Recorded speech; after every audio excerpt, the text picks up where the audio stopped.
찬양대 그리고 앙상블 귀한 찬양을 하나님이 기뻐 받으신 줄 압니다. 우리 EDL 찬양단의 수고에도 감사를 드립니다. 오늘은 성령 강림주일입니다. 주님께서 미리 보내주시겠다고 약속하셨던 보혜사 성령께서 결국 강림하신 그날을 기념하는 주일입니다. 이 성령 강림을 통해서 제자들은 복음을 전하는 증인이 되었습니다. 그리고 그들을 중심으로 복음을 전하는 증인 공동체 교회가 탄생하게 된 것입니다. 오늘 우리가 함께 받아 읽은 본문 이하의 말씀은 그렇게 해서 이루어진 교회의 모습을 묘사하고 있습니다. 이 공동체에는 사도들로 말미암아 기사와 표적이 많이 나타났고 믿는 사람들은 공동체를 이루었습니다. 모든 물건을 서로 통용하였기에 재산과 소유에 내 것과 내 것이 없었습니다. 누구든지 필요한 사람이 필요한 것을 사용했습니다. 그들은 날마다 마음을 같이해서 성전에 모이기를 힘썼습니다. 집에서는 떡을 떼며 기쁨과 순전한 마음으로 음식을 먹었고 늘 하나님을 찬미했습니다. 이렇게 되니까 온 백성들, 그러니까 교회 안에 사람들이나 밖에 사람들이나 그들을 아는 사람들은 누구든지 그들을 칭송했습니다.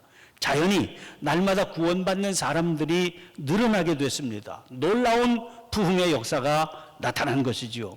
이 부흥은 물론 겉으로 보면 양적인 부흥입니다. 그러나 단순한 숫자만의 부흥이 아니었습니다. 그 부흥이 일어나기 전에 먼저 놀라운 삶의 변화가 일어난 것입니다. 이 세상에서는 어떻게 저런 일이 가능할까 싶었던 일들이 현실에서 나타난 겁니다. 그 변화에 사람들이 놀란 것이지요. 저런 삶을 살 수만 있다면 나도 예수 믿겠다. 그런 소원이 사람들의 발걸음을 교회로 향하게 만들었던 것입니다. 성령 강림은 전적으로 하나님께서 이루신 역사입니다. 그러나 제자들이 강림하시는 성령을 모실 수 있었던 것은 주님의 말씀을 순전히 믿고 따랐기 때문에 가능했습니다. 그들은 예수님 말씀에 순종해서 예루살렘 떠나지 않았습니다. 아버지께서 약속하신 성령을 기다리기 위해서입니다. 당시 예루살렘의 분위기는 몹시 위험하고 살벌했습니다. 예수님께서 십자가에 달려 돌아가신 그 사건이 일어난 것은 그로부터 불과 50여 일 전의 일이었거든요. 그렇게 예수님을 십자가에 달려 돌아가시게 한 무리들이 여전히 예루살렘에서 그 권세를 휘두르고 있었습니다. 그들이 보기에 제자들은 천하를 어지럽게 하는 나사렛 예수의 잔당들에 불과했습니다. 어떻게 해서든 뿌리까지 뽑아내야 할 위험한 존재들입니다. 그러니 거꾸로 제자들 입장에서 본다면 예루살렘이 얼마나 위험한 장소였겠습니까? 그런데 주님은 그곳을 떠나지 말고 거기 머물러 기다리라고 하신 겁니다. 그런데 그 기다림은 기약이 없는 기다림이었습니다. 때와 시간을 명확히 알려주시지 않았기 때문입니다. 언제 끝이 날지 모르는 막연한 기다림처럼 고통스러운 것도 흔치 않습니다. 막연한 기다림은 편안한 환경 속에 있어도 지루하고 불편할 수 있습니다. 하물며 목숨의 위협까지 느끼는 곳에서 막연하게 기다린다는 것 아닙니까? 그러나 제자들은 약속하신 말씀에 순종해서 그 위험한 기다림을 감수했습니다. 분명히 아세요. 진정한 부흥은 우리의 노력이나 수고로 이루어지는 게 아닙니다. 사람이 이룰 수 있는 게 아니기 때문이죠. 전적으로 하나님께서 이루어 주시는 겁니다. 그러나 그 하나님의 이루어 주심은 저절로 오지 않습니다. 말씀을 받아 그대로 믿고 따르는 순종의 자녀들에게만 선물로 주십니다. 막연함 혹은 알 수 없는 위험까지도 감당할 수 있는, 감수할 수 있는 그런 순종입니다. 예수 전도단을 창시한 로렌 커닝햄 목사님이 자기 사역에 대한 간증을 담은 책을 한 권 썼습니다. 그 책의 제목이 벼랑 끝에 서는 용기입니다. 그가 그런 제목을 정한 이유가 있습니다. 책을 읽어보면 그 속에 담겨져 있는 간증들은 한결같이 벼랑 끝에서 경험한 기적들이더라는 겁니다. 그럴 수밖에 없죠. 벼랑 끝에 서기 전까지 사람들은요, 자기에게 속한 것들을 어느 정도는 의지하게 마련이거든요. 그런데 벼랑 끝에 서야만 하나님을 전적으로 의지하게 되는 겁니다.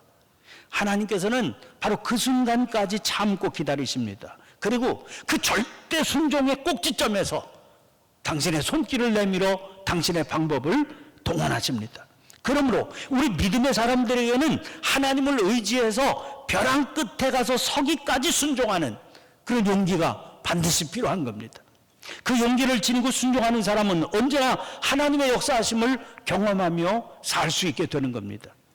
사랑하는 성도 여러분, 지금 무슨 일 때문인지는 몰라도 답답하고 암담한 가운데 계십니까? 그러면 과연 내가 그 와중에서도 말씀에 전적으로 순종하고 있는지 먼저 살펴보시기를 바랍니다. 하나님의 말씀을 따르지 않고 내 생각, 내 계산, 내 가치관에 의해서 움직이고 있었다면 즉각 그 걸음을 중단하셔야 됩니다. 그리고 말씀 주시기를 구하시기를 바랍니다. 주시는 그 말씀을 따라서 방향을 바꿔야 됩니다. 그래야 살 수 있습니다. 그런데 아무리 기도하고 아무리 묵상해봐도 내가 지금 말씀에 순종하며 걷고 있다, 그런 결론에 도달할 수 있지요. 그런데도 실패의 연속일 뿐입니다. 이대로 가다가는 멸망에 이르게 될 것 같습니다. 그러면 두려워하지 말고 가던 그 걸음을 계속해서 그대로 진행하세요. 벼랑 끝에 다다를 때까지 걸어가세요. 내 눈에 보이는 거 붙들려고 하지 마세요. 오직 하나님의 말씀만 붙드시기를 바랍니다. 그 말씀이 나를 벼랑 끝에 서게 한다 할지라도 주저하지 마세요. 용기를 내세요. 그러면 그 벼랑 끝에서 하나님의 역사를 경험하시게 될 겁니다. 그 경험을 통해서 더 놀라운 차원으로 인도하시는 하나님의 축복을 누리게 될 것입니다. 우리 모두가 그런 축복의 자녀들이 되시기를 축원합니다. 또 한 가지, 사도행전 2장의 제자들은 마음을 같이하여 오로지 기도에 힘썼습니다.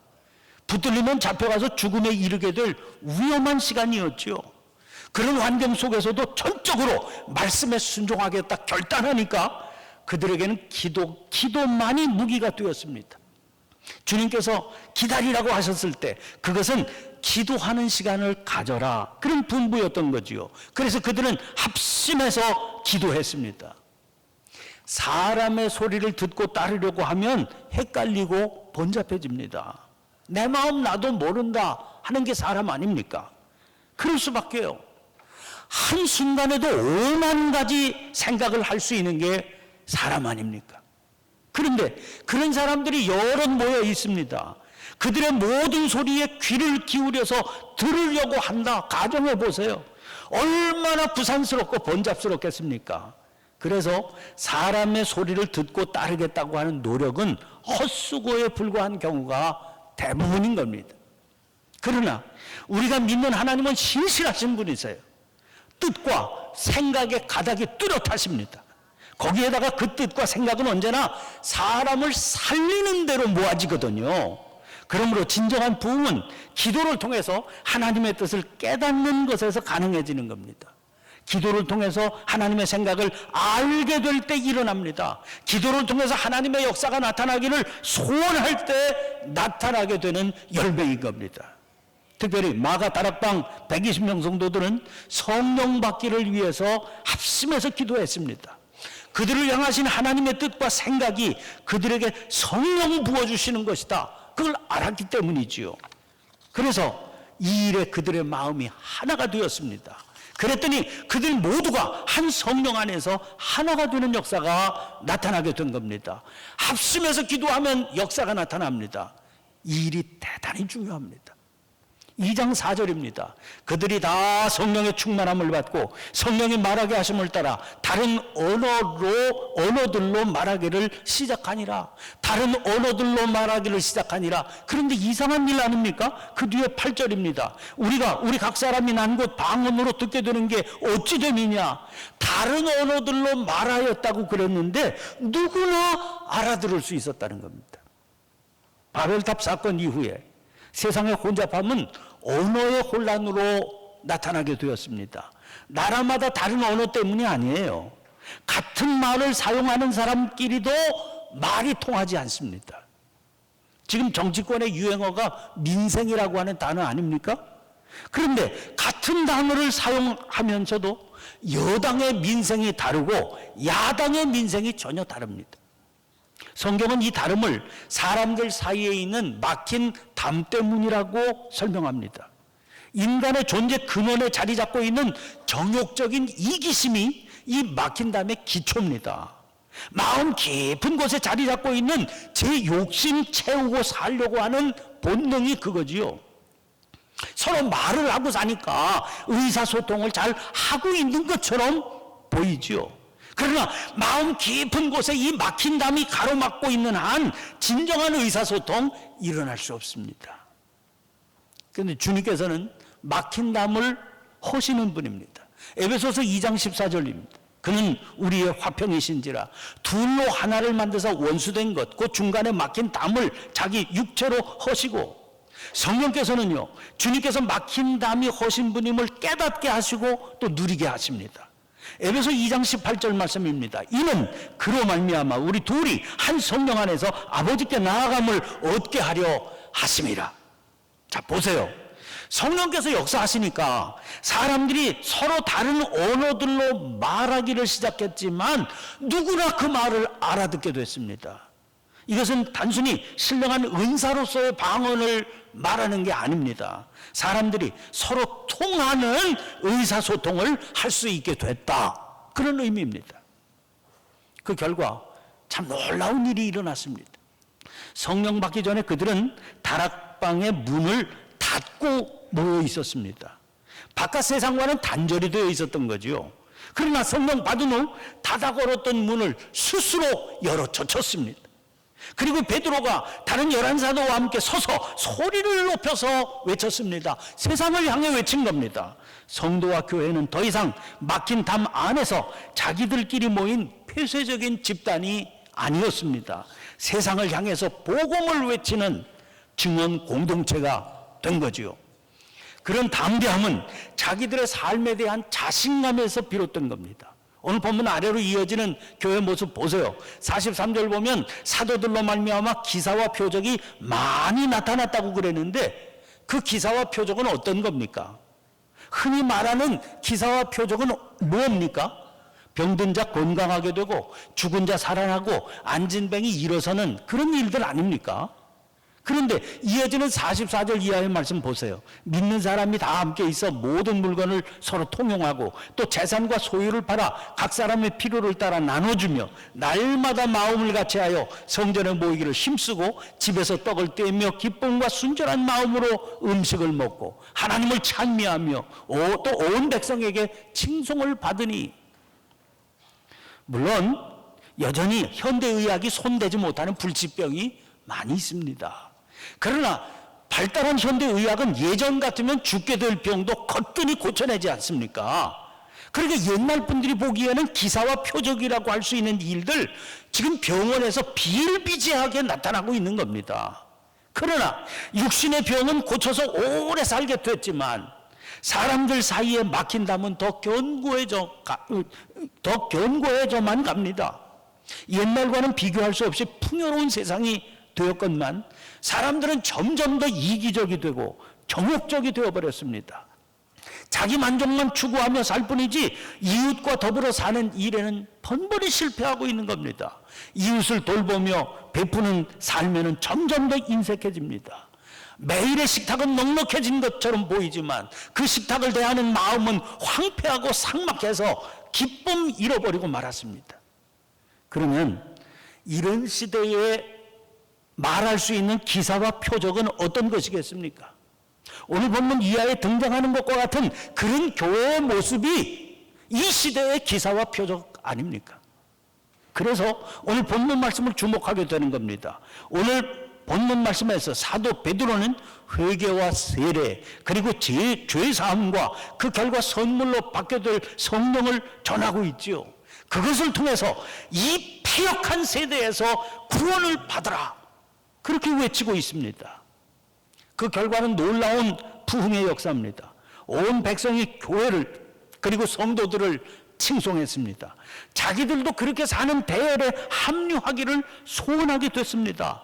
핍박은 은밀히 진행되지 않았습니다. 노골적인 위협으로 상존하는 것이었습니다. 상황은 심각할 정도로 어렵고 암담했지요.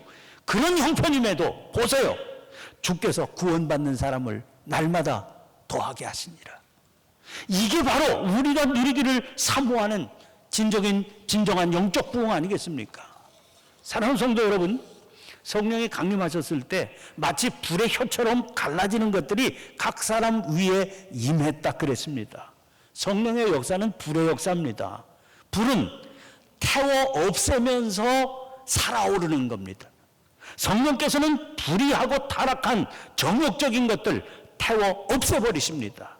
그래서 정결한 마음을 우리 안에 이루셔서 거룩한 삶으로 타오르게 하시는 겁니다. 우리가 잘 아는 부흥 2000이라고 하는 그 곡을 성찬식 이후에 이제 파송의 찬송으로 부르게 될 텐데 그 가사가 이렇게 되어 있습니다. 오소서 진리의 성령님, 이 땅 흔들며 임하소서. 거짓과 탐욕, 죄악에 무너진 우리 가슴 정케 하소서. 오소서 은혜의 성령님, 하늘 가르고 임하소서. 거룩한 불꽃 하늘로서 임하사 타오르게 하소서. 주 영광 위에 부흥의 불길 타오르게 하소서. 진리의 말씀 이 땅 새롭게 하소서. 은혜의 강물 흐르게 하소서. 성령의 바람 이 땅 가득 불어와 흰옷 입은 주의 순결한 백성, 주의 영광 위에 이제 일어나 열방을 치유하며 행진하는 영광의 그날을 주소서. 성령 강림주일인 오늘 우리의 소원을 이루실 성령의 바람이 이 땅 가득 불어와 우리의 삶을 정결케 해달라고, 주의 영광 위에 살게 해달라고 사모하는 우리가 될 수 있기를 간절히 축원합니다. 그런 사모함을 안고 허락하시는 주님의 살과 피를 받으시는 가운데 열방을 치유하며 행진하는 흰옷 입은 순결한 백성 되어 살아가시기를 주의 이름으로 간절히 축원합니다. 기도하겠습니다. 전능하신 하나님, 믿음으로 산다고 하면서도 세상 앞에서 나약하고 보잘것없는 삶을 살았던 저희들입니다.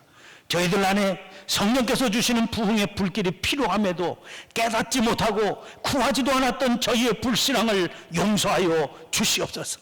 이제 성령의 충만함을 소원하는 마음으로 허락하시는 성찬을 받게 해 주옵소서.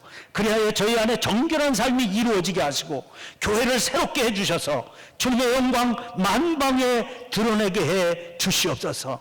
지금도 성령을 통해 우리 안에서 거룩한 삶을 이루어 가시는 예수님 이름으로 기도하옵나이다. 아멘. 아멘. 이제 성찬을 거행하도록 하겠습니다. 찬송가 228장 오나의 주님 친히 배우니 1절과 2절을 부르시면서 성찬 보좌하시는 장로님들 앞으로 나와 서주시기를 바랍니다. 함께 찬양하겠습니다.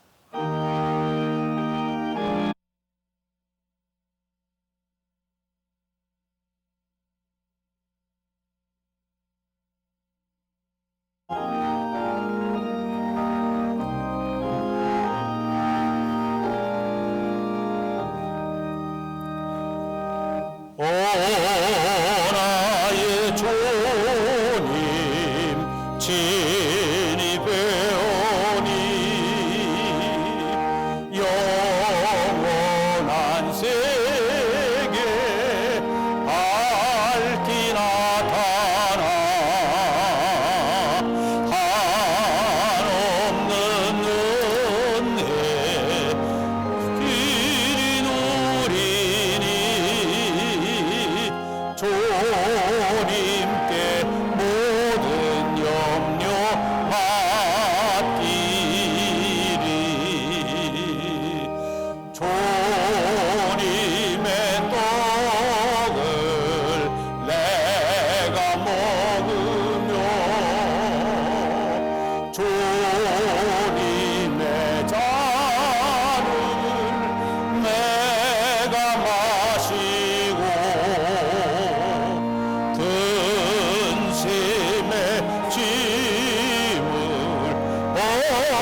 하나님을 믿고 그리스도를 따르는 여러분을 이 거룩한 식탁에 초대합니다.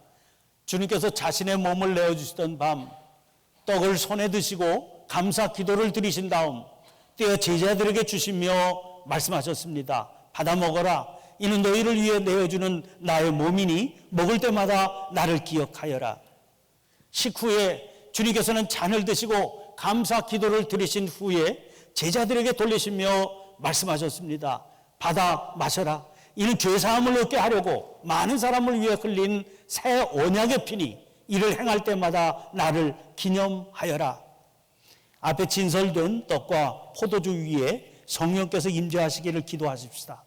거룩하신 하나님, 일찍이 주님께서 세상에 보내셨던 성령을 지금 다시 보내주사 진설된 떡과 포도주 위에 임하셔서 이 식탁을 성별하옵소서. 또한 성령께서 여기에 모인 우리 위에 함께하사 이 떡과 포도주로 영원한 생명의 양식이 되게 하시며 이를 먹고 마심으로 그리스도의 새로운 몸을 입어 세상을 변화시키는 능력이 되게 하옵소서. 우리 주 예수 그리스도의 이름으로 기도합니다. 아멘. 아멘. 하나인 이 떡을 나눌 때에 우리는 그리스도의 한 몸에 참여하게 되는 것입니다. 한 그릇에 놓인 이 잔을 나눌 때에도 우리는 그리스도의 피에 동참하는 것입니다.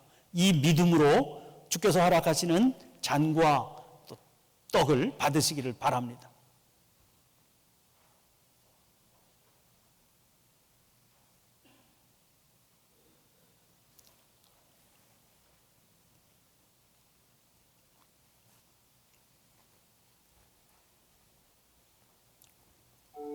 이것은 주님의 살입니다. 이는 주님의 살입니다. 이는 주님의 살입니다. 이는 주님의 살입니다.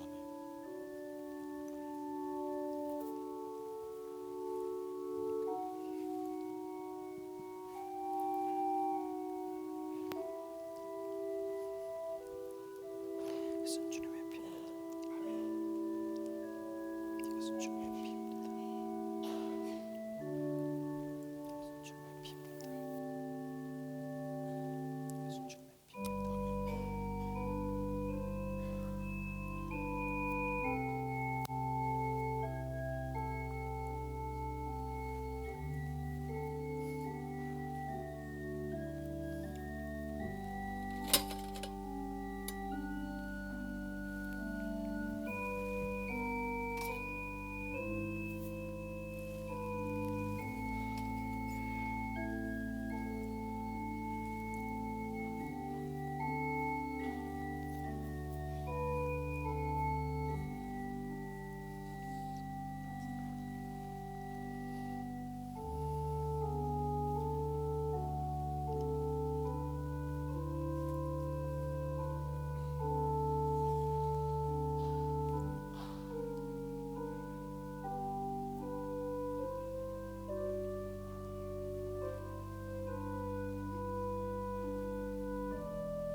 여러분을 위해 주신 우리 주 예수 그리스도의 몸이 여러분을 영생에 이르도록 보호해 주십니다.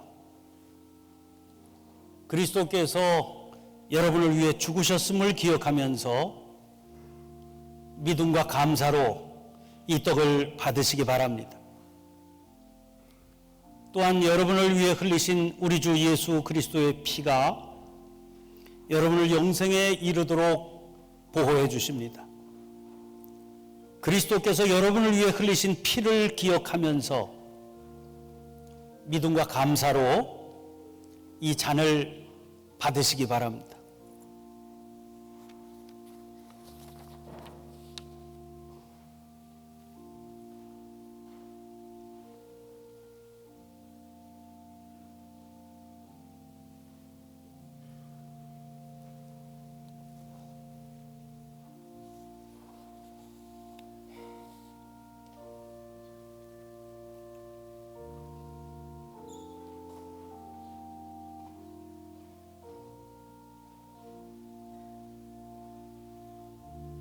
요한복음 6장 51절에 말씀하시기를 나는 하늘에서 내려온 살아있는 떡이니 사람이 이 떡을 먹으면 영생하리라. 내가 줄 떡은 곧 세상의 생명을 위한 내 살이니라 하시니라 말씀하셨습니다. 믿음으로 주님께서 허락하시는 이 떡을 받아 영생의 확신을 안고 세상을 향해 나아가시기를 바랍니다.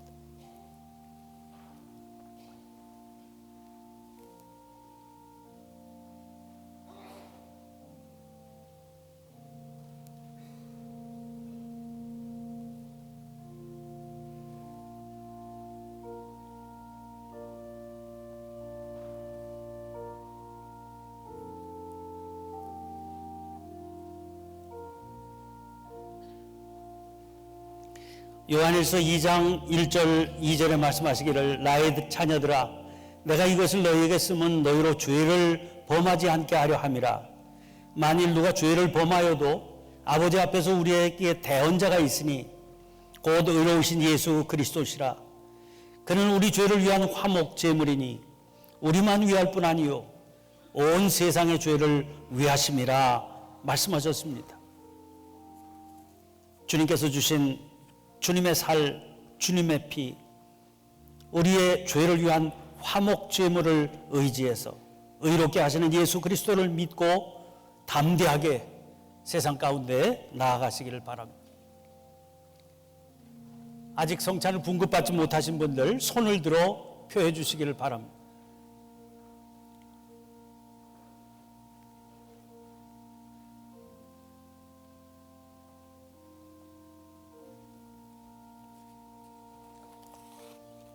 이제 찬송 228장 3절과 4절을 부르면서 앞으로 보좌위원들 앞으로 나오시길 바랍니다.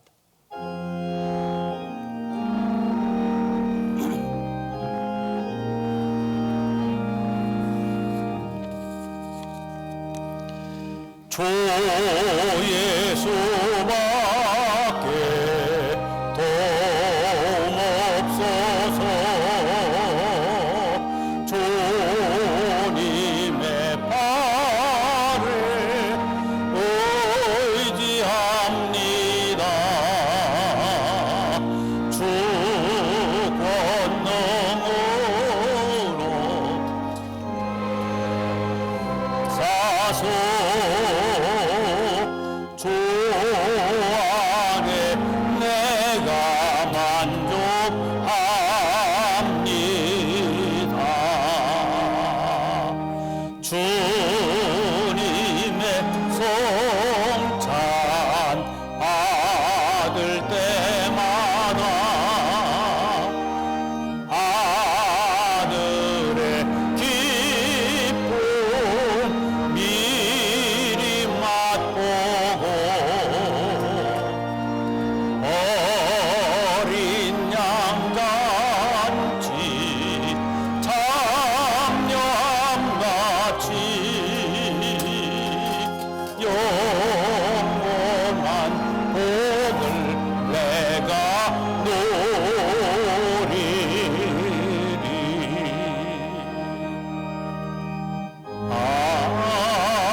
한 목소리로 만찬 후 감사의 기도를 올려드리겠습니다. 우리를 위해 생명을 주시는 하나님 아버지, 이 거룩한 신비에 감사드리오며 성령의 능력 안에서 새 사람이 되어 하나님 나라가 이 땅 위에 임할 때까지 그리스도의 일꾼으로 살게 하여 주옵소서. 우리 주 예수 그리스도의 이름으로 기도합니다. 아멘. 자리에 들어가 앉아 주시길 바랍니다.